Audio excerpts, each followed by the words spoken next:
Oh, well. Hello everyone. Oh my gosh. Yeah, that's Thursday for you. I get back from boxing, try to shower before, so I'm like last minute. Got the Clark Kent hair going on. Superman Clark Kent. That'll go good for the Halloween costume. But good morning, everyone. Welcome to the Blue Gamer Bluecast Morning Show. I'm your host, Adam Blue, 30 plus year video game enthusiast and industry analyst. And today, for August 21st, 2025, I'll run through the latest gaming news, what I've been playing. Yeah, stuff like that. There's a lot of cool stuff to talk about, actually. There is. While I make sure I'm consuming my protein shake.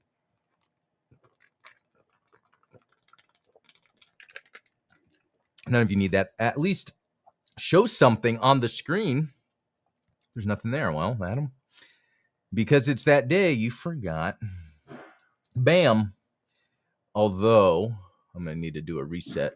So you're seeing this live, how we, and I say we, but me, do all this, blah, blah, blah. Okay. So, shout out Ultronymous. Yeah, Clark Kent. Yeah, I love it, and that's the plan for Halloween potentially. Yeah. So yeah. With Gamescom stuff, I don't. Is there supposed to be new reveals? I don't know. Actually, I'm gonna just pull it up just in case.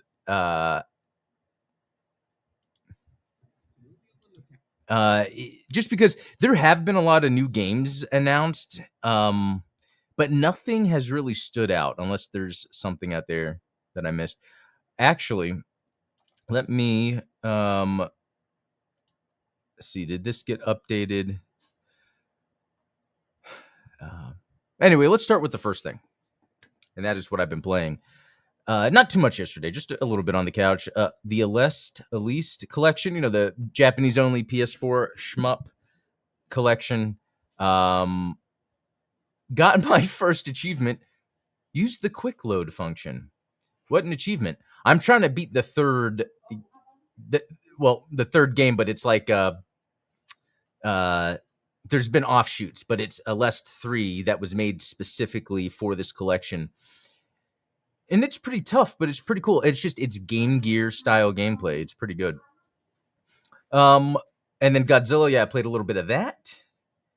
Just trying to I'm using Rodan, just trying to clear Rodan.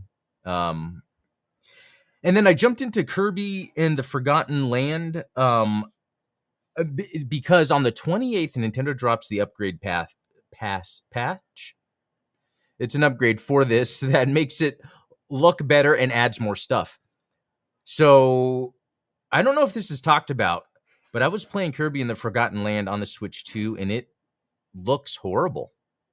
It absolutely looks horrible. I could see why they have an upgrade thing. It's just too bad you got to pay for it, even though, yeah, it comes with new stuff. But no, like, let's say this was Xbox or PlayStation, something was backwards compatible and it looked like that, people would be up in arms over how bad it looks. So yeah, Kirby in the Forgotten Land. Can't wait for the upgrade. That's the 28th. It's a fun game. Okay, and then playing more of Ninja Gaiden Ragebound. My plan is to beat it.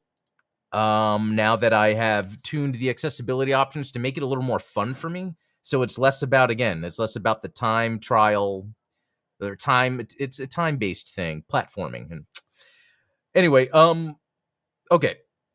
So remember, and it's not showing up here, but remember yesterday I played the Demon X Machina Titanic Scion demo. Last night, then I decided to play it on my Xbox, but like sit, watch the cutscenes, enjoying the game a lot. I'm afraid, though, especially because it's going to be open world, how not grindy is the word, but repetitive it might feel, because and this might, the combat may need to open up more, but as I'm playing through the demo, I can attach more things on me, and the combat just seems, it's just there. You can hit, you can shoot, and sometimes I want a little more depth to my combat. I don't always need that. I feel like that was the same with AC Armored Core. Yeah, I could shoot with a mech, but it didn't really keep me. And it's interesting. I was reading in the forums for this demo, Daemon X Machina Titanic Scion. People are like, "There's no mechs. There's no," because you're actually in like an exosuit for man. And remember, I was talking about that yesterday, and that doesn't bother me. I think that's fine. I think it makes it work. It could be that later on you might get more mechs or more mech-like things later. But so far, I think I'm very. It comes out September 5th. The DLC, your save data carries over. I'm very curious. Hey, Jim KLX is there. Jim KLX, I know you've been playing it. If you have any thoughts on it.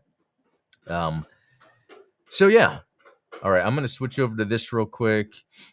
They're showing, it looks like Ninja Gaiden 4, perhaps. Yeah, Platinum. Wait a minute. Did I know or did I not know Platinum was doing Ninja Gaiden 4? I feel like that is something I didn't know, but I should have known. Anyway. Okay.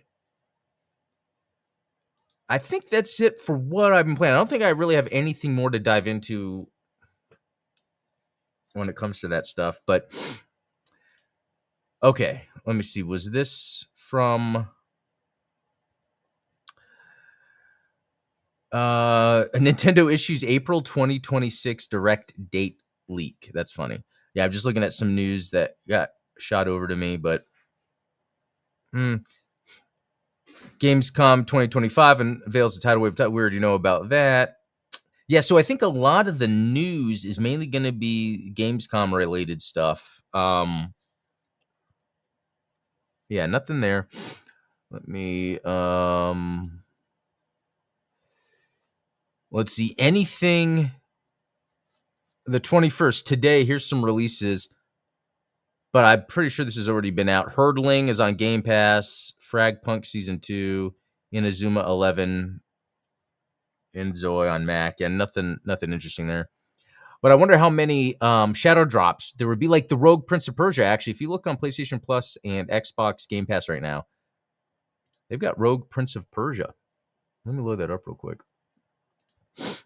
Okay. And I'll show real quick like how I'm doing the beta for the Xbox app on PC. And let's claim some rewards. Thank you. And it does it where it actually has every single game listed that you've been playing, whether it's Steam, whatever. If you go to, and I forget where you go, is it My Library or is it just Settings? Yeah, if you go to the settings here, it's where you can connect.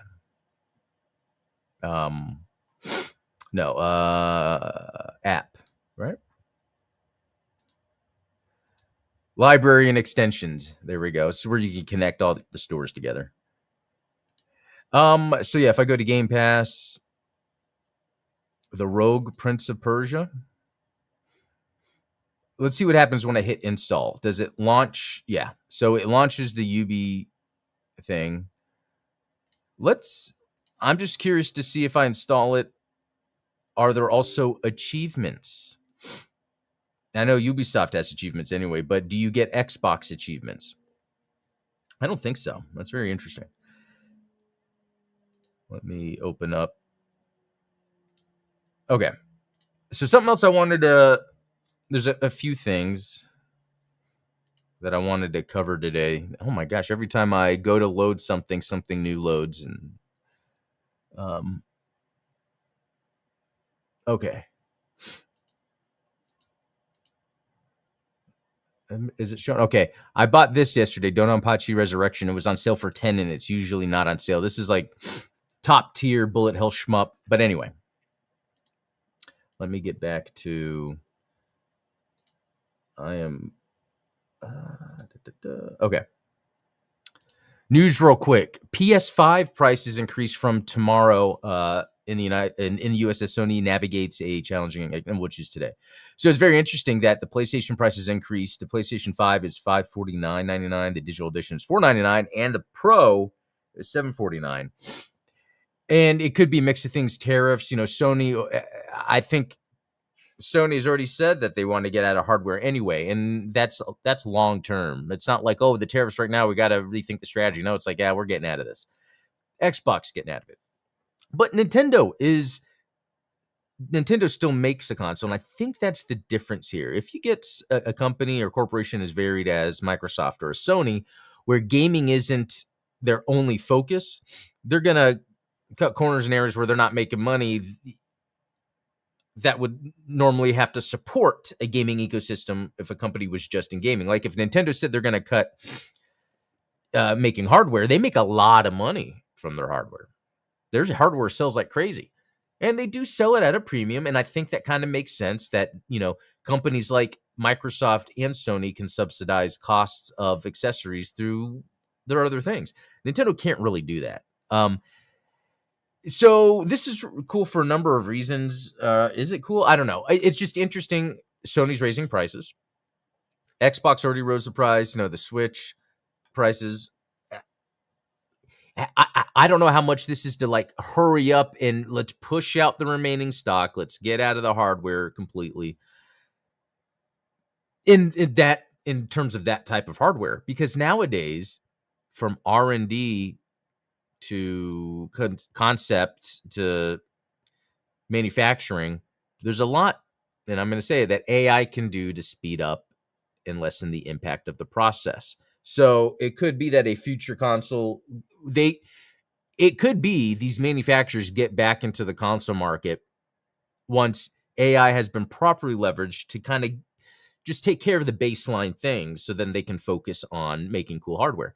Because this is something I just found out as I was driving home from boxing.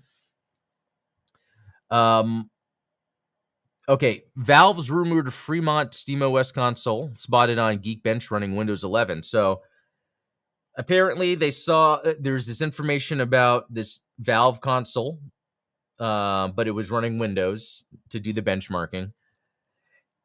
And it's like interesting. Valve would come out with a console after having the Steam Deck. And I think it makes a lot of sense because they're seeing the hardware or the console manufacturers, Microsoft, Sony, get out of that because like, oh, we can't do this anymore. Valve is a company that doesn't have that wide of a portfolio on what they're in. They can work on stuff like this. And that's why we saw the Steam Deck in the first place. So for them to come out with a console, I think is an awesome idea. Because I think what they're going to do, and I think what we're going to see are consoles being way more streamlined, small, not necessarily a super high-end PC, but also something that might be more powerful than a Switch, too. I think. Obviously more powerful than the first Steam Deck. And, as much as I like SteamOS, the reason I never got a Steam Deck and I stuck with a ROG Ally is just because like with ROG Ally, it has Windows. I can do Epic Games Store. I can do my own homebrew stuff. I can do anything PC gaming, Windows, and the setup is so good. I want to show. And again, I like Victor Lucas of Electric Playground. But even yesterday on his show, he's saying how he didn't like the ROG Ally, for a lot of different reasons. Where I'm like, I think it boils down to the ROG Ally was made for PC gamers in the first place. It was a PC handheld for PC gamers. It wasn't a PC handheld for console gamers. Because for me, I could fully take advantage of having a handheld PC in so many ways that when people are complaining about the ROG Ally historically, it's like, it doesn't make sense. And so I think what Steam can do is bridge that gap. Valve with a Steam console. The thing is, it's still going to be limited because it's just going to be Steam and not Windows. So Epic Game Store, GOG, Ubisoft, the Ubi Connect or whatever. There's a bunch of different things you wouldn't be able to do. Now, and that's the other thing. I have my ROG Ally right now. It's on this end table by my couch where I can go up to it, press the power button, and then in a living room table we have, it has a drawer I can open that has a wireless keyboard. I type in my password. Now I'm in my desktop PC on my TV. And then I have a controller I can pick up so like for me, it is possible to have an easy experience with a handheld hooked up PC hooked up to a TV. I guess where I'm getting with this though is you heard me talk about having to get a keyboard out and blah blah blah. The idea I think would be with these dedicated consoles that don't have a screen on it, that while you can still use the keyboard, I think they're going to have a lot of built-in stuff for the controls. The ROG Ally X October, Microsoft's ROG Ally handheld comes out in October. It's going to have the new software for that. And I don't know if it's been confirmed, but hopefully the ROG Ally, the one I have, will get that. If not, it's going to be easy to add in. And I'm sure they're all going to be updated that way anyway.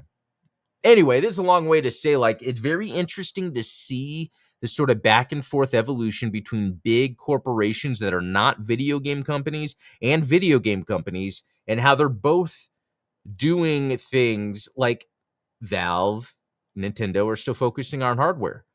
While Microsoft and Sony are still have hardware, it's less of a focus. So it's very interesting how these companies are working, and I think this just leaves room for more consoles to come out in the future. I really do. Real quick, going to go to Autonomous. I think you did with other Ninja Gun. Oh, okay, yeah. Because I love Platinum Games, and I know they did Revengeance, but I love the other Ninja Gaidens, but I didn't think they were not made by, they were Itagaki's Team Ninja, so that's why I find that interesting, but it makes sense. Although, haven't the past couple Platinum games not been that great? Actually, let me look that up real quick. Didn't they do this like Fall of Babylon game that just completely... Okay, games developed. Yeah, Babylon's Fall. They did Soul Cresta, which honestly, that's a good shmup. I remember when it came out full price, it's like, I don't know if I should spend full price on the shmup, and I played it here on the show, and it is great.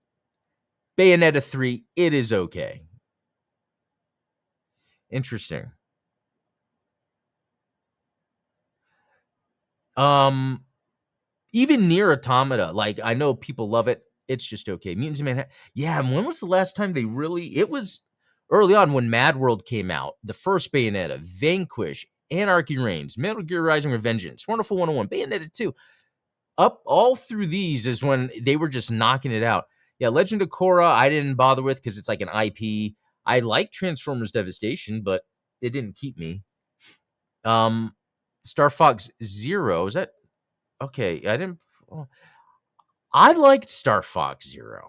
I just did not like that you had to use the Wii U pad to move, but it was fun.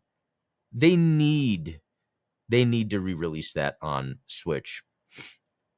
And then Astral Chain, I never played that.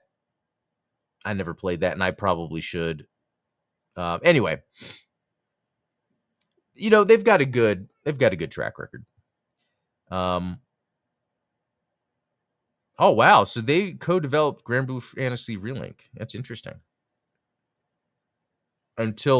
Co-developed from 2016 until 2019. That's very interesting. I don't know the history of that, but that's a very interesting history. Sorry, let me get some more protein.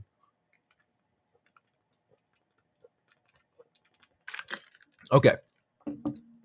JMKLX is saying for Daemon X Machina, you get a bigger mech later. I've also noticed some weird graphical rendering and environmental generation quirks during gameplay. Nothing alarming, especially since this is a demo build that lets you transfer saves, which is awesome.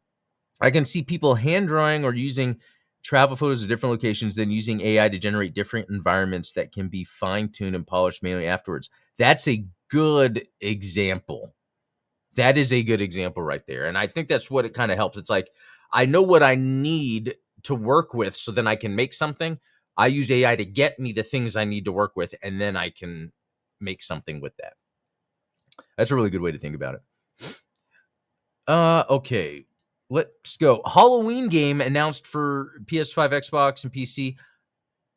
I feel like this is something Autonomous and I have already talked about. I don't know. But here's the main thing about this is that it's going to have a single player. And I think that's a big deal here. And I hope they can revisit the Evil Dead franchise and then do that as well. Let's make another Evil Dead game. I loved the multiplayer game they made, but it was just too, I don't know, it reminded me of the Avengers game where it's like the stuff you have here, the bones here are good, but it's not implemented in anything other than a yeah, okay, so maybe that kind of helps me get the moment to moment gameplay in context of the world takes you out of the world. Let me put it that way. And I'm curious what you think about this, because with the Avengers game, each Avenger had an awesome combat system. But then when you went to go play the game, at least for me, I didn't really feel connected in any way. It just seemed like I'm just going through video game motions. The Evil Dead game was like that once it wore off, like how good it looked. Once you were playing with people, it was just like, okay, now it's go here to go here to, like, it became about playing the game and not being thrust into this world. It's a very hard thing to explain, and I bet everyone experiences that differently anyway. Okay, Microsoft says next Xbox will have AI-powered features that will transform gameplay. Let's see. Let's see if they explain some of that. It doesn't really say, just in general. Workforce changes, yeah, blah blah blah. Oh my god, yeah, this is getting into like super. I know the thing with Palestine and all that. Look, there's people closer to that, and if they feel that they need to do something about, hopefully they can. I can't really speak on that. That's kind of weird. Where I'm just reading this article, it's supposed to be how AI powered features, and then it gets into other stuff. Let's check this out real quick. What are they showing? Is it more Ninja Gaiden 4? It almost doesn't look like Ninja Gaiden 4, actually, unless that's another character you can be. Yeah, it's, I guess, Ninja Gaiden 4. Is that really what they're mainly talking about right now? Oops, wrong button multiple times.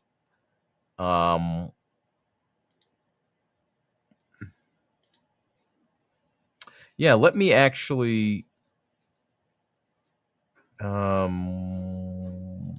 let me try something. I bet if I. Yeah, IGN. That's what I was looking for. The thing's not even showing up. Sometimes they'll have like clips like, "Oh, this game just got announced 5 days ago." 5 days ago. Probably because I'm on IGN Games and not IGN. I don't know. I don't really use IGN. Other than it's like a good way to get like up to date mainstream information. One thing I haven't talked about a lot is Call of Duty Black Ops 7. Like, I completely don't care. But when I see this isn't lazy, it's the series' biggest swing in years. I hope that's true, because that sounds neat. I've heard people say, "Oh, did a giant machete just drop out of the sky?" Okay, that sounds cool. It'll be interesting to see. They showed a list. Yeah, I think the Gamescom stuff now is really just showing more details on games. I don't know if anything new is going to be released or announced. Although I will say I'm definitely going to play Ninja Gaiden 4. Okay. Well, with all of that out of the way, let's do something real quick. Because I've actually been intrigued by Rogue Prince of Persia for a number of reasons. One, didn't they have the Dead Cells developer make the Metroidvania or something like that? Or because I remember there was like, yeah, and then they had, which they would normally make the roguelike, and then the roguelike was made by Ubisoft or something like that. There's some, even though Dead Cells had Castlevania DLC, Metroid, or Castlevania, Metroidvania, whatever, you know what I mean. And I don't like, or I shouldn't say I don't like, I've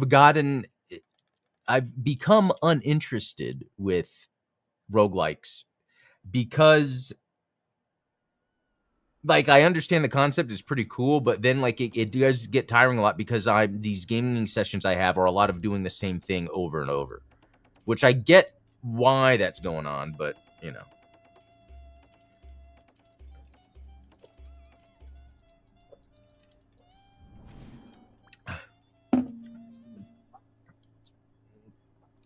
Ultramarine Avengers had fun gameplay, but I think the game mechanics kept you from feeling 100% like them. Yeah, that's really good way to put it. That getting pulled out, like it felt cool, but you weren't nearly as powerful feeling as you should have.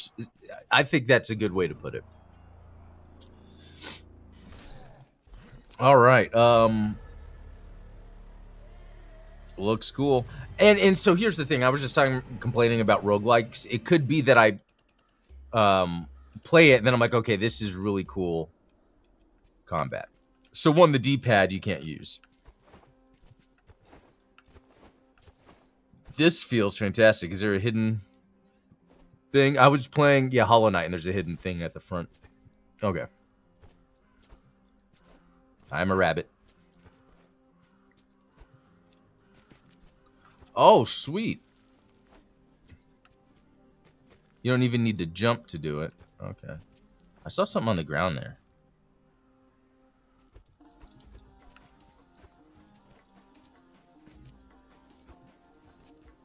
Okay. And so, the other thing with this is it's a platforming game. And, I'm not too into just platforming just for the sake of it. It would have to be like a very interesting, like for me, Super Meat Boy kind of introduced an interesting, fun way for me to do platforming games. Ninja Gaiden Ragebound, when you become the ninja girl and do her platforming sections, to me it's completely arbitrary. It's like, what should we do to fill this? In order to open the gate in front of Mr. Ninja Gaiden, let's make it where you turn into the girl and then have to do a thing where you like jump up, dodge enemies, hit a switch. Now the gate opens. To me, that it just like, why are we doing this? But the boss battles are pretty fun. That's the thing. That Ninja Gaiden Ragebound has really fun boss battles. That's interesting.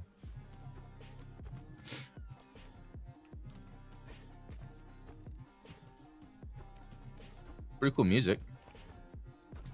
I don't know if you guys can hear that. So far, this is kind of boring. I'm just kind of jumping around. I don't know if you just do that for a long time and then... Is there a map? Yeah. Oh, wow. Look at this. That is cool. Whoa. I mean, if it's not randomly or procedurally generated, it might be fun for the purpose of exploring this world. The Huns launched their attack. They made it to your father's palace, judged by the destruction. So it's almost like the same story as Assassin's Creed Shadows, Yote, Rise of the Ronin, except it's Prince of Persia. All right.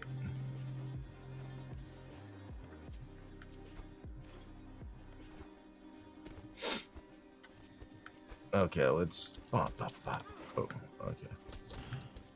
So the bad guys don't seem to have any sort of flinch or anything.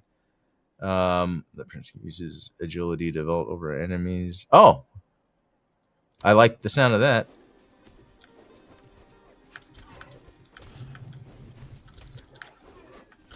Okay, see, I'm liking how this combat feels.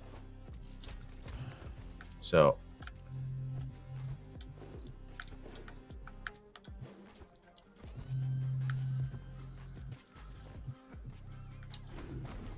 Oh, that was cool.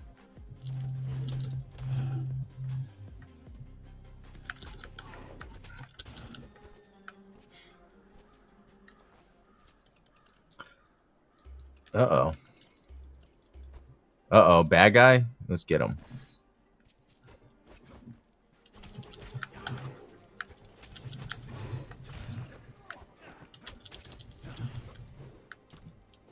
Okay, so if the game was like this and wasn't, I'm gonna keep playing it, because if it wasn't like this, oh, and was just a straight up Metroidvania, this combat style and moving around would work great like a Castlevania game. Like, that's how I'm seeing it.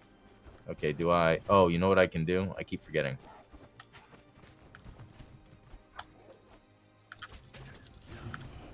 Oh, killed him too. Man, I am digging this.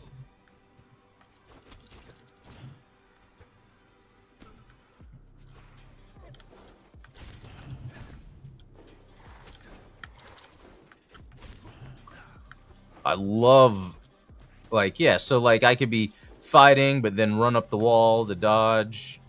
That is really cool.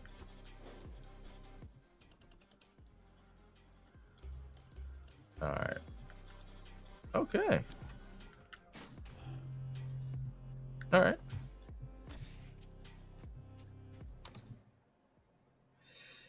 Tools consume a portion of the energy bar after each use. Hitting enemies with a primary weapon will regenerate energy. Oh, I like the sound of that. I like gameplay that has you be aggressive. Be aggressive. Certain enemies are protected by a protective aura, making them resistant to attacks and immune to kicks. Use kicks to their objects and enemies to break it. Nice.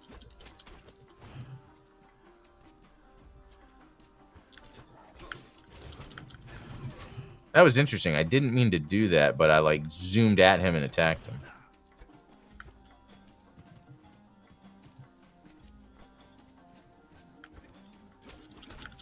I mean, this map has got to be great. Look at all this stuff I could explore. But I just I don't know what the loop is yet. Because it says rogue. Is that the gameplay, or is that the story? Oh, I've just gone rogue. Oh, first time I got hit, landing spikes. Ooh, almost landed those spikes. Okay. And it's like, okay, do I need to be fighting all these people? Where do I need to go? Oh, and it looks like gold you don't get will come to you.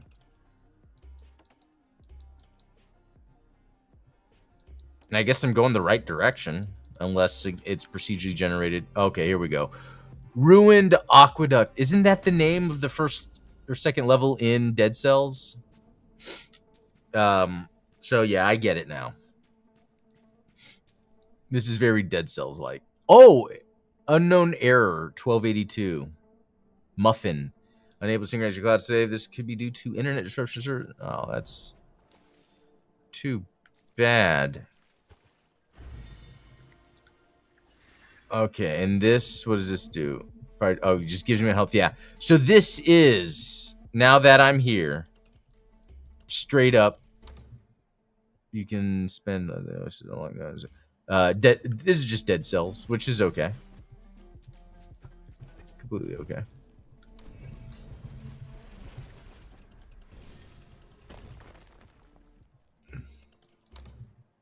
Soul altars instantly send all collected soul cinders to the oasis. Breaking a soul altar drops soul cinders, but prevents all currently held soul cinders from being sent to an oasis. All right. And then this, find other wells of dreams to fast travel. Cool. Yeah, the fast travel makes me think there's some sort of persistence. Oh. Okay, that's a cool opening. I kind of like that they did a thing with a title card. Ah, I thought that's probably a cool secret up there that I missed. Effect and activation of his breath bar is visible below the health. Okay, so it's like, you know, the stamina. I wonder if there's something there to... Interesting. All right, well, you know what? It is 5 after the time I usually need to end this. I got to get to work. I don't know. I don't know. That was pretty cool, to be honest. Um, maybe playing it like in front of the couch might be a little more fun than in front of the computer, but it's not like it's really doing anything new or different, but what it's doing is very well done, very high end. Um, not the muffin error. That needs to be inside joke, guys, that we always talk about. Yeah, I guess that's it, guys. I'm going to head out. This was a lot of fun. I'll be back tomorrow with some more. So until then, have a good one. See you guys later.